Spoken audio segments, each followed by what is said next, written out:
Hey, Speak Easy podcast listeners. I know that you've been tuning into the hashtag Speak Easy podcast, and we've been doing it and moving and grooving when it comes to this Life After COVID series. Man, I cannot say enough about the response that you guys have been giving us for this series, the thank yous, the aha moments. You guys have been blowing up my DMs on Instagram, shouting me out on Facebook. I absolutely love it because it shows that we are doing what we set out to do, which is to motivate and inspire each and every one of you. With that being said, I'm your host, Altovise, your voice manager. And this episode, listen, it just keeps getting gooder and gooder, right? I'm excited about my guest today. Hello, William. Hi.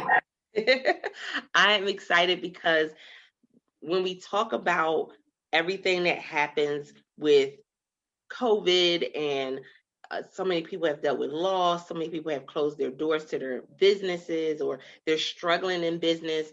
One of the things that really stood out to me was that life is not stopping. Life is still going on. And that means that there's still opportunities out there. There's still moments for us to experience great things. And so that's why I'm excited about our guest today. So, William, tell the studio audience a little bit about yourself, and then we'll dive into today's topic.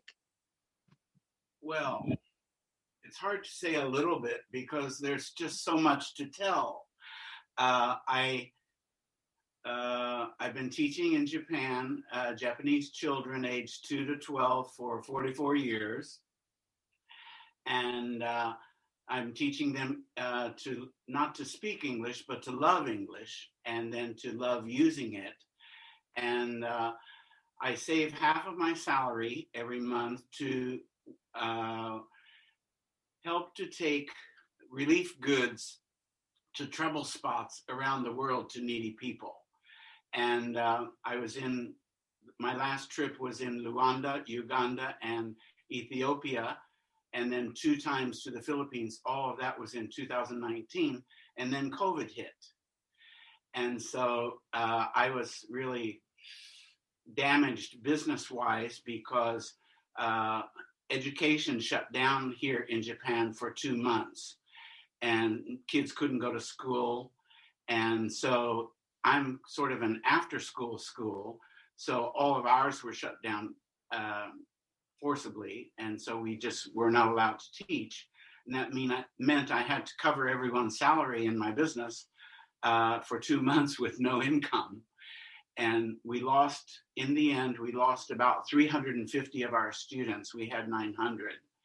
And that's a big chunk of students because of fear. And that's one thing I want to talk to your audience today about is fear. And fear lives at the lowest vibration. And so does COVID.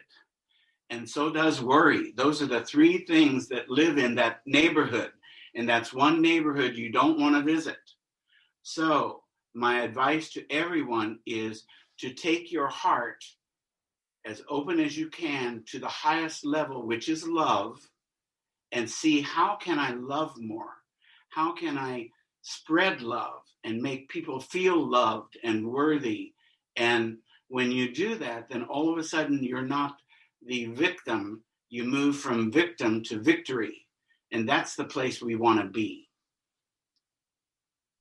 Oh my goodness, that's such a great place to start because when we think about it, the heart has really been the way that we've been able to push through. And when we hear about these amazing stories of people going and serenading each other outside of their windows, when we hear about things where people have gone and stepped up and provided food for our first responders and for those who are in nursing homes and all of these other things, it's you really get to see the heart of people. And even in moments where you may have saw and you didn't like the heart of someone that you saw or something that somebody did, it doesn't outweigh the positive things that we've seen throughout this whole time. Yes, humanity has stepped up And at a time that we really needed it, not only because of the pandemic, of course, but also because of all of the troubles that I see in my home country of the United States. We are not experiencing that kind of trouble here in Japan. From the very day one, it was a completely masked society. Wherever you go in Japan, if you're not wearing a mask, you'll get glared at. Nobody's going to punch you out. That's not the way the Japanese live their lives. But you feel the social pressure that, I forgot it. Oh, I have to go back and get my mask.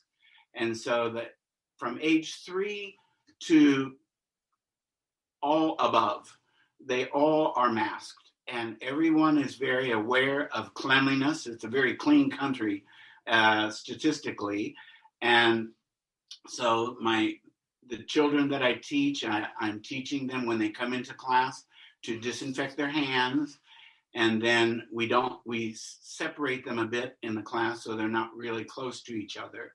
Everyone is masked, and I really feel like we've got this in Japan. We are not, our statistics compared to the United States was America has only 3 times the population of Japan, but it has 100 times the cases and 100 times the death toll. And when I see that, I say, when a country comes together and says, we can do this, we can defeat this, then we will, and we are living proof of that happening. A lot of my parents come to me and say, William, aren't you afraid that Corona is going to get you? And I said, no, not at all. I'm going to punch it out because I don't put up with foolishness in my classroom. And so I really have a strong constitution. I'm healthy. I'm age 69. And I've never had a better age. This is the best age. If anybody wants to ask me, what's the best age? It's 69. I am just so excited to, I don't even think about 70 because I'm having too much fun at 69. I love that. Absolutely love it. And so, what I want to ask you as well, first and foremost, the fact that you're in another country and all of this is going on, it's like, okay, wow, knowing being in your comfortable place and where you know people and dealing with something in an environment that you're used to is one thing. Dealing with it in a different environment definitely changes your perspective. So I love you being able to bring that perspective to the Speakeasy podcast listeners, because that has been a question that has been going out. How is everyone else handling this pandemic? How is everybody else getting through it? And something that you touched on earlier um, when we started was that fear piece, because ultimately there are some things that we can put in place for us to really be able to combat that fear early on before it even rises up, because we know fear is going to happen because we're trying something new. So what can you say is one of the foundational things that you've done to be able to kind of beat out that fear as soon as it pops up? Well, I will say that I do a lot of self-talk because rather than, I don't like Japanese TV, by the way. And well, I can't say I love American TV either. I'm not a real big TV person. But things like this that motivate people and on TV or radio, I'm all for that. But I do a lot of self-talk. And when something comes up and I tell myself, get out of here. You're not part of my life. I don't like worry. I never have. And I've lived my life without worry and trusting. And some people want to call it God, and I am a person of God. And so I do trust God and in all the forms. And I feel like, and I trust my inner heart. And I know that I'm on my path. I've always been on the same path, and it's always led me to greatness. And so I just go back and try to trust where I've come from and and how I got here and where I'm going. And I know it's not going to change, it's going to continue. So, living in Japan, I mean, it's actually my home now because I've been here 44 years. I raised two children here, put them through college, and I have two grandchildren now. So, this is my home. And when I go back to America, and I used to go when my parents were alive, and I get to Kentucky, which is where I'm from, and I get it at their doorstep. And then I leave my shoes at the door. And my mother would complain, and she'd say, every time he comes home, it's like we became a shoe store. We have all different sizes of shoes in our front door. And I said, well, this is how we live in Japan. We always take our shoes off inside. Even at school, we have separate shoes for inside. But this is a very clean minded culture. And I like it because we spend a lot of time on the floor, uh, low tables, and we eat at low tables sometimes on the floor. We also have high tables, but I mean, it comes from a culture where that was a lot of their time was spent on the floor. So we want a clean floor, and it feels comfortable. You know how we always say in America, "Come on in, take your shoes off." Well, that's it. That's it in a nutshell. Yes, indeed. I love that. Now, I want to go back a minute and say, what made you decide to go to Japan?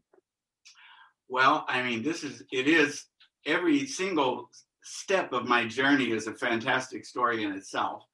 But I was in the United States and I hitchhiked away from Kentucky. I just, I'm sorry, but it was just too bigoted. My father was a super bigot, and I just couldn't hear it one more time.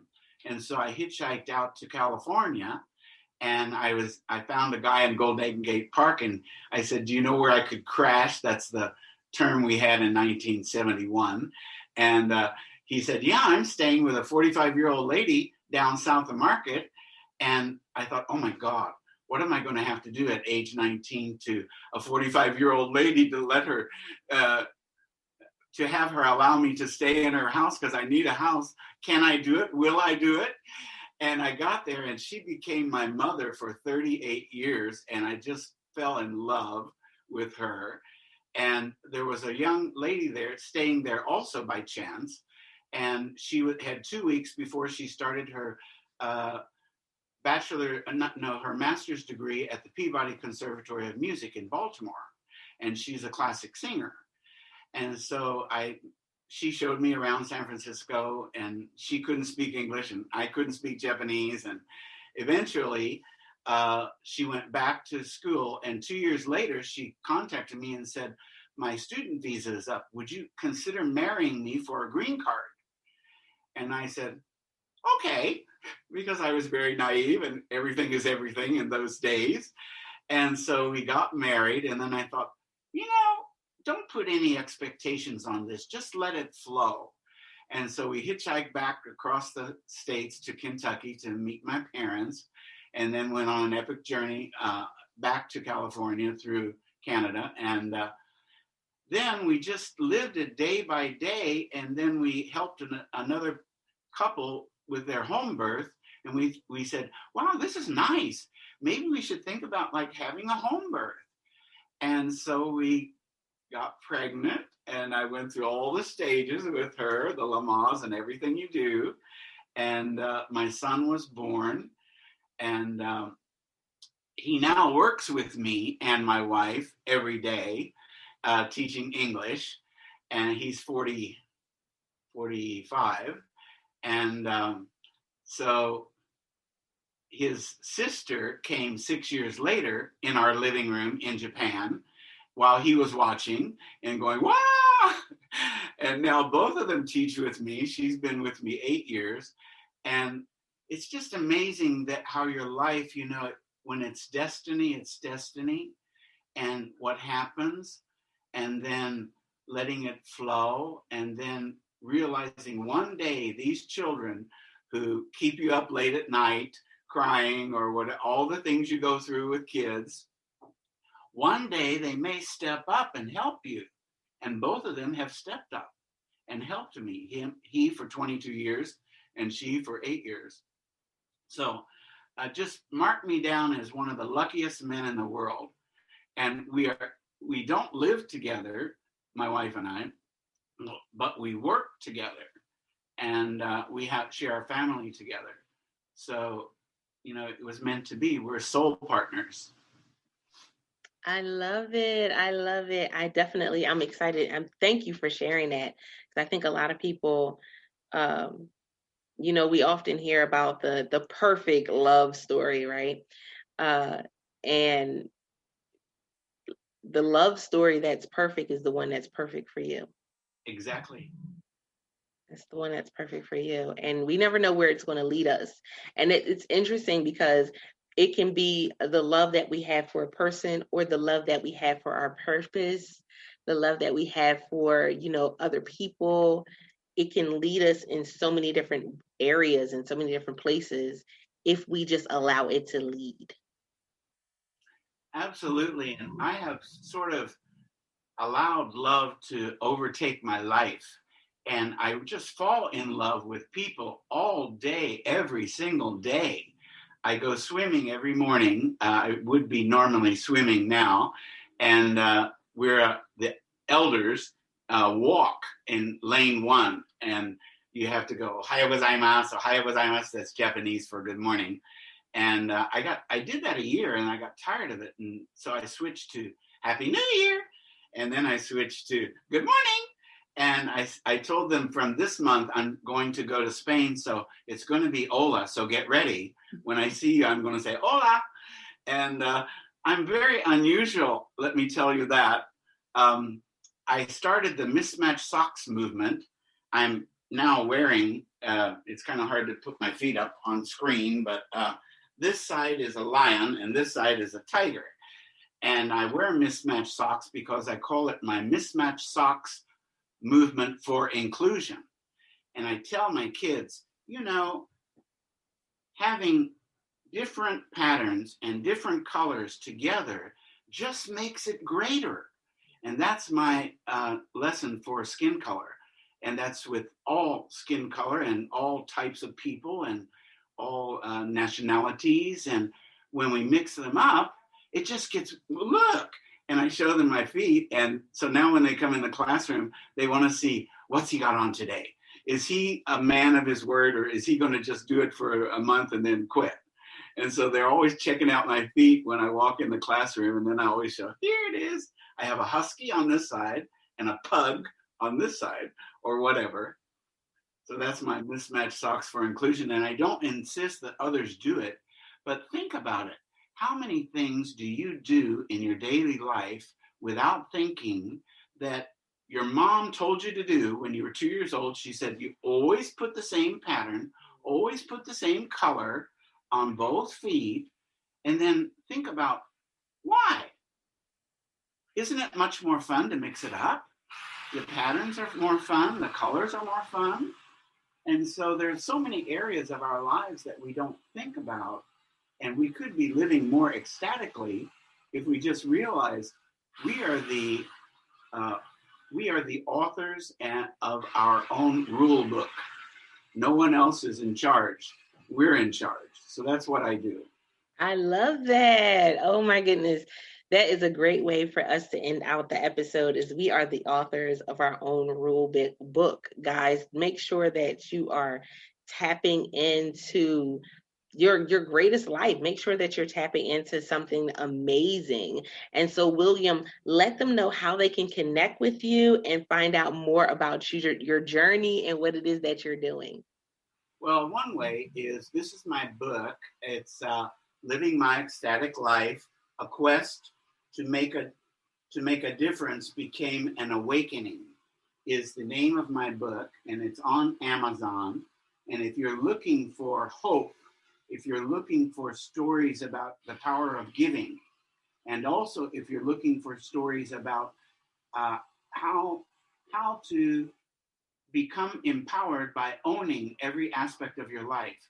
As we learned from The Secret, we know that everything is attracted, and we attracted it all to us. And so it's no one else's fault, and we are not victims. We move from hopeless to fearless when we realize this.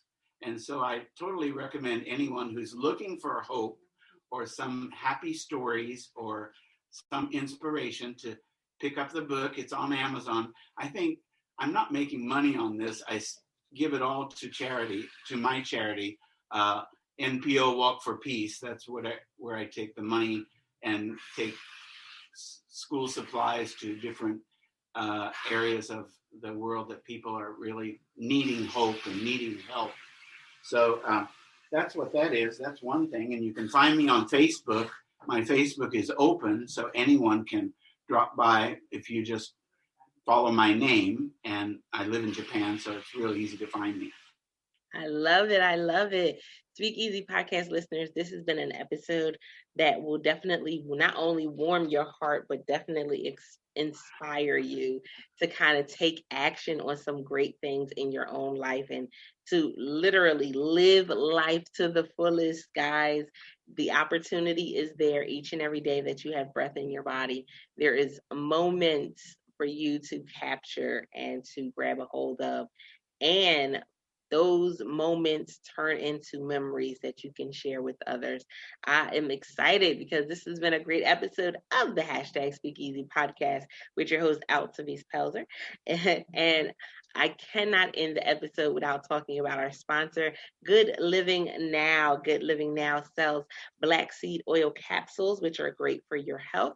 We would love for you to go over to bit.ly/a greater life and look at the story of Harold LaFlaw, who is the CEO and founder of Good Living Now Black Seed Oil. And he will tell you about how he used black seed oil in his journey with cancer.